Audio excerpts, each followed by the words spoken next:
बहुत माकूल विषय है। हमरा लगा हो कि मगहिए में बोलिए तो ज्यादा अच्छा होती। कहने वाला उनको बता चुके कि आप मगही पसंद आते हैं। ई जे विषय पर मीटिंग बुलावल गई चुनावी चंदा पर, अंग्रेजी में कहा हुए का इलेक्ट्रल बॉन्ड, तो एक कहा चुनावी चंदा, और ठेठ मगही में कहा सरकारी कानून बना के अब फिरौती असूले वाला कानून। फिरौती अब के कहलथिन ना अनिल राय जी कैसे समझलथिन कि न देवे वाला जाने न लेवे वाला जाने, आ देवे वाला चुपचाप आगे आगे चल जाए, पीछे देखबो न करे घूम के कि कौन उठेला। तो यही हम फिरौती चंदा। आ एकरे नाम दूसरा है चंदा दो और धंधा लो, जो भी है। ये क्या है? ये केवल और केवल पूंजीपतियों और तानाशाहों का हथियार है, जिससे हमारे और आपके बीच का हक छीना जा रहा है, अधिकार छीना जा रहा है, और वोट खरीदने का भी धंधा है इसके माध्यम से। जिसके पास पैसा होगा वो चुनाव लड़ेगा आगे आने वाले दिनों में, जिसके पास पैसा नहीं होगा वो चुनाव नहीं लड़ेगा। यह है पूंजीपतियों की व्यवस्था, दक्षिण पंथियों की व्यवस्था, और दिल्ली में जो हुकूमत है भाजपा की उसकी व्यवस्था। यह है चुनावी चंदा। बहुत विस्तार से बताया है व्यास जी ने चुनावी चंदा के बारे में। अब हम उसको, आप लोग खूब समझ गए हैं इस बात को। एक एक बात समझ ला, चरगोड़वा समझा ना, चरगोड़वा के जो खानवा खिलावा है ओकर पीछे पीछे वो दौड़ा है कि ना दौड़ा है जी? दौड़ा है कि ना दौड़ा है? अब चरगोड़वा में घर में जोन जानवर है ओकर नाम याद करवा है। जोन तरह के हो, बड़का हो, छोटका हो, मंझोलका हो, जकरा समझ ला। तो ये है ये जो चुनावी चंदा हुआ, ये चरगोड़वा और खिलावे वाला के बीच के संबंध बनाए वाला है, और ओकरा में हमने आम जनता नहीं, जो हमारे आम जनता, जो हमको संविधान ने अधिकार दिया लोकतंत्र का, क्या कहा? डॉक्टर भीमराव अंबेडकर ने जो संविधान लिखा, अनुच्छेद 14 में कहा कि इक्वलिटी बिफोर लॉ, कानून के सामने हर आदमी बराबर है। अब कोई रानी राजा नहीं बनेगा, रानी हो या मेहतरानी, सबका हक और सबका इज्जत एक समान होगा, एक समान होगा, एक समान होगा। ये कानूनी अधिकार मिलता है हमको। लेकिन इसको खत्म करने के लिए ये चुनावी चंदा के माध्यम से सबसे पहले जो आपका वोट का अधिकार है इसको खत्म करने का कोशिश कर रहा है। आपने चंडीगढ़ में सुना क्या हुआ? चंडीगढ़ में जो चुनाव हुआ 2 महीना पहले, नगर निगम के मेयर का चुनाव था, जबरदस्ती जो आरो था उस सब पर वोट मार दी है। अब भाजपा के उम्मीदवार को जिता दी है। जब लेकिन संयोग था कि उसका वीडियोग्राफी हो गया। जब सुप्रीम कोर्ट में गया तो सुप्रीम कोर्ट ने कहा ये तो सीधा सीधा जनतंत्र का गला घोंटा जा रहा है, इसलिए उस चुनाव के रिजल्ट को खारिज किया। और भाजपा के लोग कह रहे थे कि फिर से चुनाव कर रही है। सुप्रीम कोर्ट ने कहा नहीं, उसी चुनाव में जो हुआ है और जो वोट है उसी के आधार पर जिसको आपने हारा हुआ घोषित किया है उसको जिताने वाला घोषित कर दिया। सूरत में, गुजरात के सूरत में क्या किया? गुजरात के सूरत में उम्मीदवार से तो वापस कराइए दिल कई नामांकन। आज इतना निर्दलीय हलिया होकर जो समर्थक हल है ओकरो से वापस करा दिल कई। क्या कमाल है भाई। तो आप बताइए, जिसको नोटा का देना था वोट वो कहां देगा? रिजल्ट भी घोषित कर दिया। यह है हमारा डेमोक्रेसी और यह है चुनाव। काहे हो रहा है ये इसलिए हो रहा है कि सुप्रीम कोर्ट के निर्णय के खिलाफ नए चुनाव आयोग का गठन हुआ, जिसमें तीनों जो चुनाव आयुक्त बनाया गया वो पोंछ ही हिलाए वाला है सत्ताधारी दल के सामने। ऐसे ऐसे हिलाता न रोटियां देख के, हिलावा नहीं गांव में रोटियां देख के, उसी तरह से पोंछी हिलाने वाला है। उसको कुछ न सुनाई देता है न दिखाई देता है। इंदौर में हम धन्यवाद देना चाहते हैं आपके मीटिंग के माध्यम से एसयूसीआई के उम्मीदवार को धन्यवाद देना चाहते हैं कि इतना उसके ऊपर दबाव पड़ा, धमकी मिली, प्रलोभन दिया गया, लेकिन इसके बावजूद उसने अपना उम्मीदवारी वापस नहीं लिया। नतीजा है कि वहां चुनाव ये इसलिए हुआ कि एसयूसीआई का मजबूत दिल का उम्मीदवार था, वो उसको कोई गिला और डोला नहीं सकता था, इसलिए हुआ।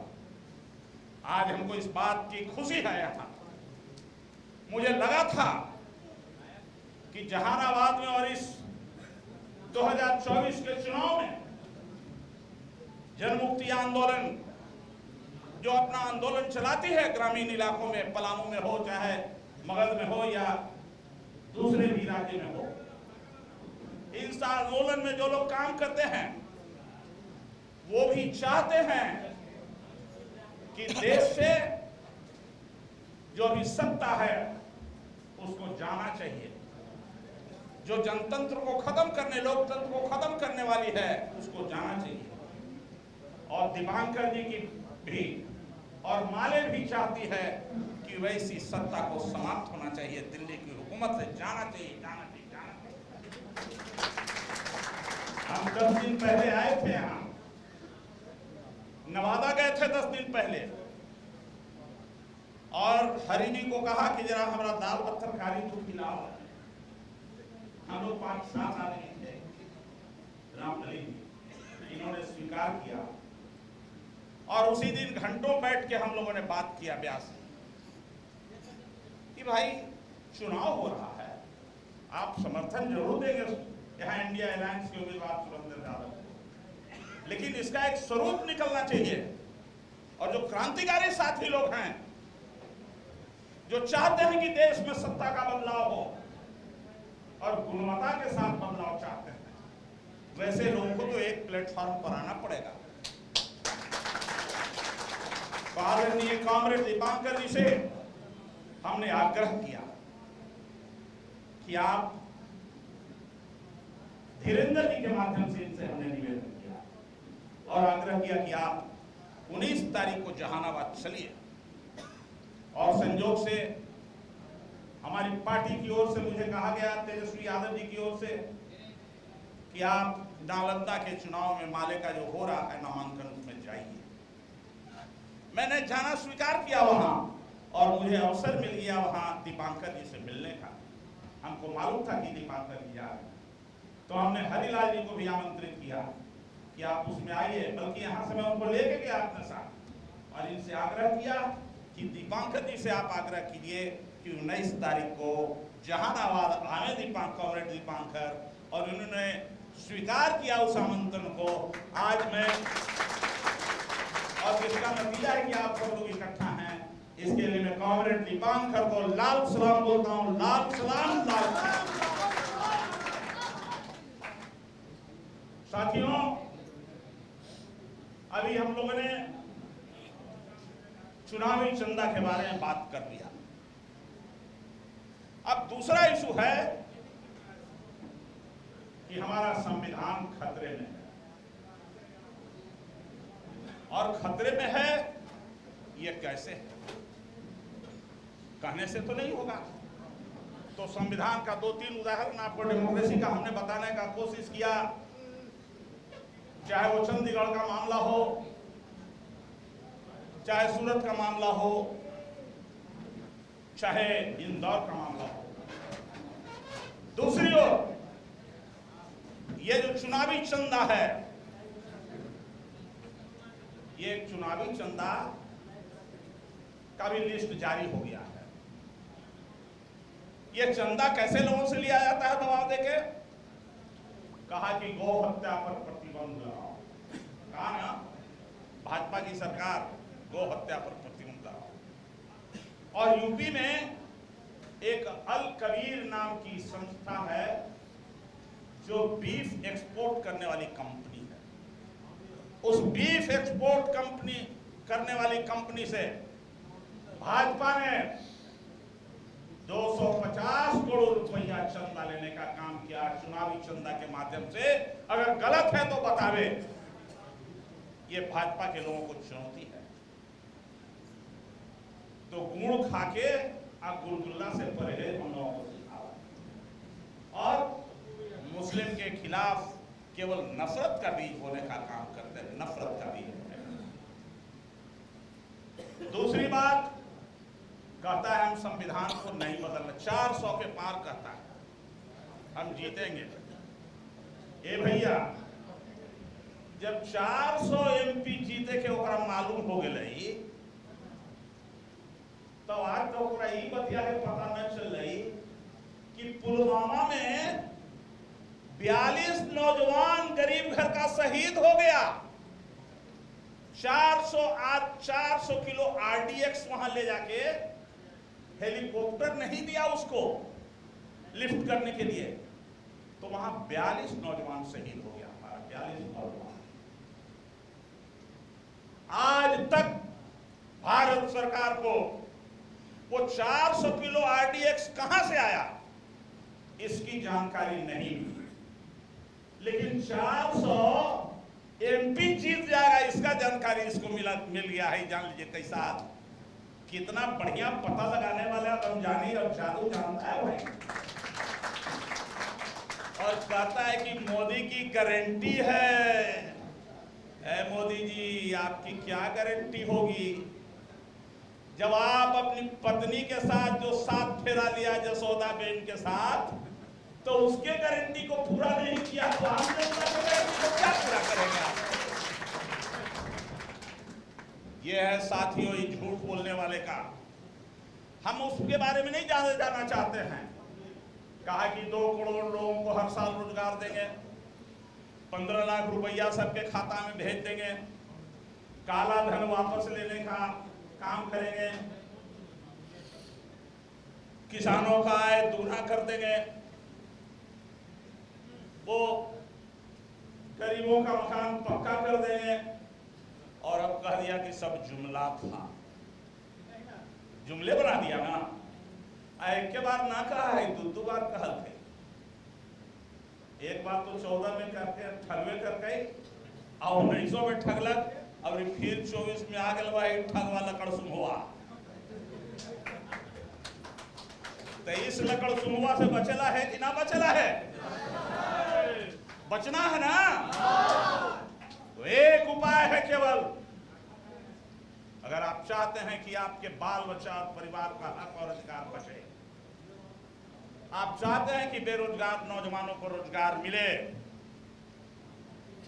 आप चाहते हैं कि दलितों का आरक्षण बचे, आप चाहते हैं कि सब गरीब को पक्का मकान मिले, तो एक रास्ता है इंडिया अलायंस को जिताने का रास्ता है, जिताने का रास्ता है।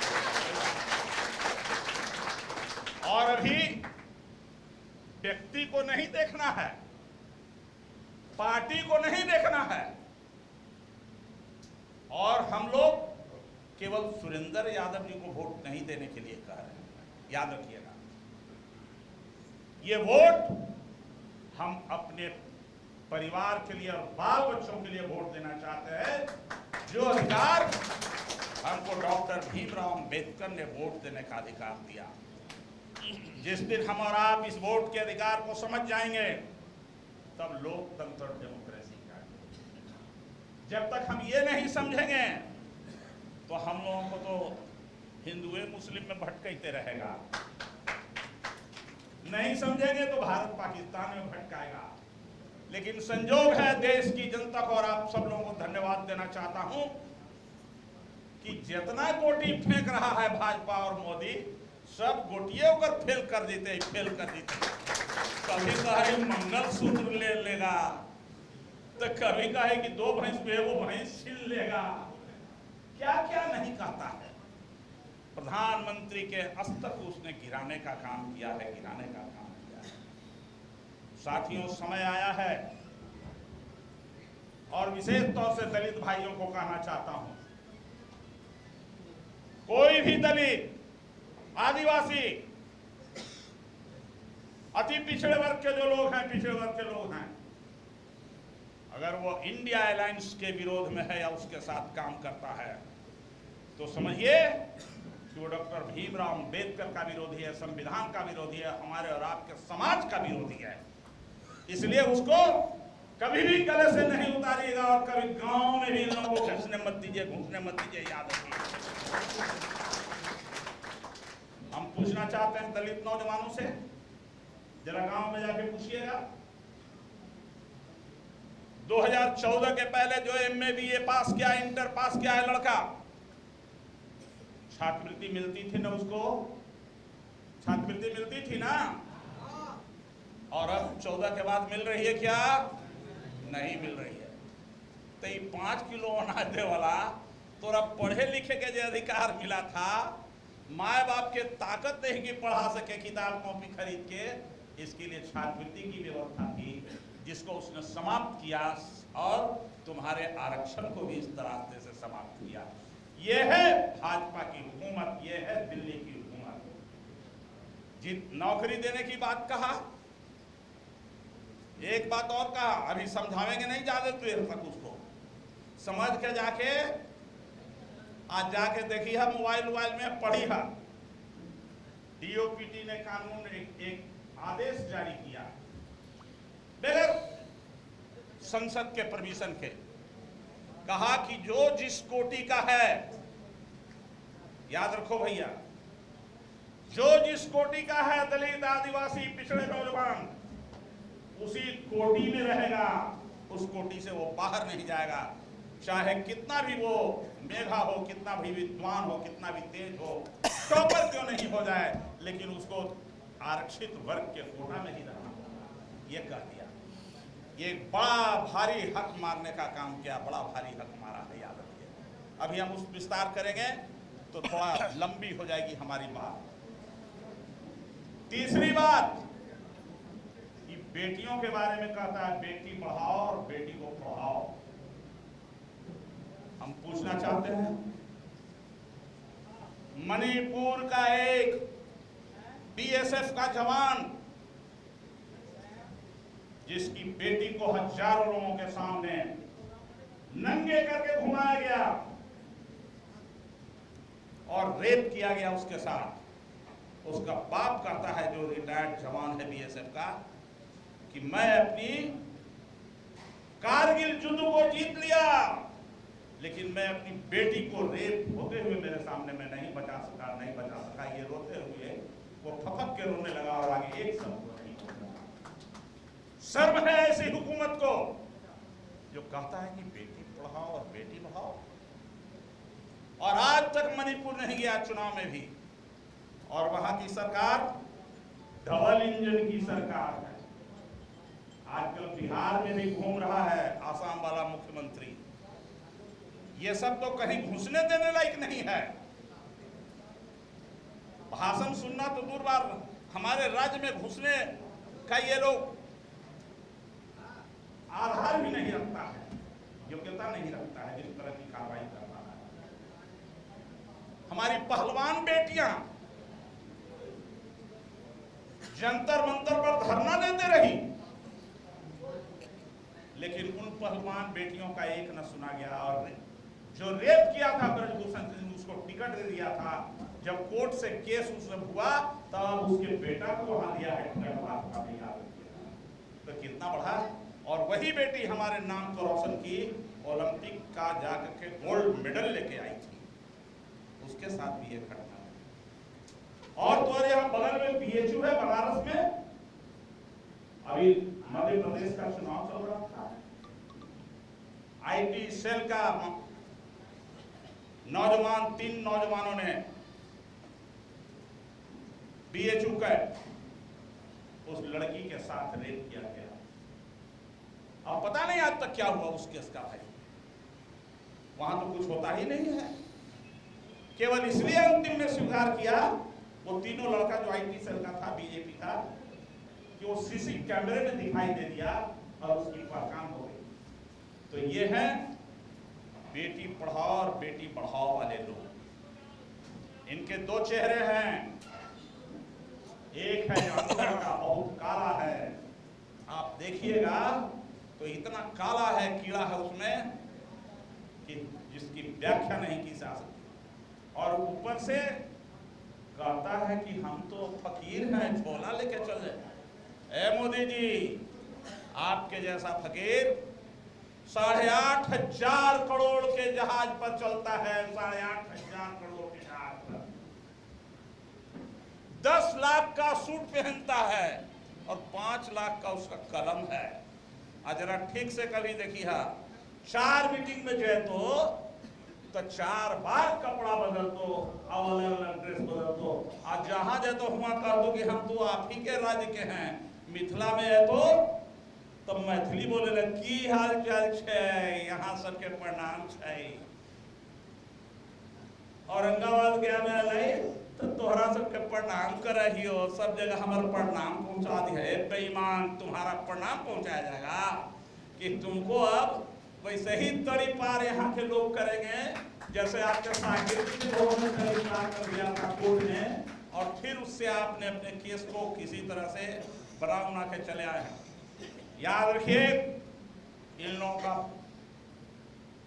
का भी हालत खराब है, जबरदस्त हालत खराब है। हालत खराब इसलिए नहीं है कि आप सब लोग एकजुट हो रहे हैं। हालत खराब इसलिए है कि इलेक्ट्रिक बॉन्ड का तो खुलासा हो ही गया। अब कहीं अब सत्ता में नहीं रहेंगे तो कहीं पीएम केयर फंड का भी ना जांच हो जाए भाई। अरबों अरब रुपया पीएम केयर फंड में, उसका कोई हिसाब नहीं है, कोई ऑडिट नहीं, कोई हिसाब नहीं है। और ये कहता था आरटीआई लागू करो और लोकपाल बिल लाओ और चालू करो, ये सब खत्म। तो याद आई साथियों, आपको एक मौका मिला है, 5 साल पर एक मौका मिलता है अपने लिए नहीं, अपने तकदीर, अपने देश के तकदीर और परिवार और बाल बच्चों के तकदीर को बदलने के लिए, ये फासिस्ट लोगों से अपने आप को निकालने के लिए, देश को निकालने के लिए, लोकतंत्र कायम करने के लिए, डॉक्टर भीमराव अंबेडकर के संविधान को लागू करने के लिए आप अपना एक एक मत केवल आप नहीं दीजिए, अपने इष्ट मित्र परिवार जहां कहीं भी जो लोग हैं, ससुराल में, नैहर में, सब जगह खबर फैलाइए कि बच के रहो। और एक एक वोट थोक में जाना चाहिए सबका, घर का। इंडिया अलायंस के उम्मीदवार को जाना चाहिए, इंडिया अलायंस के उम्मीदवार को जाना चाहिए। जहानाबाद में लालटेन छाप को जाना चाहिए। बगल में है नालंदा, आपके सटे है नालंदा, वहां 3 तारा को जाना चाहिए। बगल में है इधर बचा हुआ काराकाट, आरा, ये 3 तारा को जाना चाहिए। हमारे पाटलिपुत्र में मीसा भारती, लालटेन छाप को जाना चाहिए। एक एक वोट इंडिया अलायंस के उम्मीदवार को जब जाएगा तब इंडिया अलायंस जीतेगा। और जब इंडिया अलायंस का उम्मीदवार जीत के जाएगा तो गोलवलकर के संविधान को ध्वस्त करेगा और अंबेडकर के संविधान का परचम लहराने का काम करेगा। और तेजस्वी यादव और दीपांकर, कॉमरेड दीपांकर के हाथ को मजबूत करने का काम करेगा, मजबूत करने का काम करेगा। और इसी से नया सवेरा आने वाली है और नया दौर आएगी। इतना ही कह के हम अपनी बात को समाप्त करते हैं। डॉक्टर भीमराव अंबेडकर अमर रहे।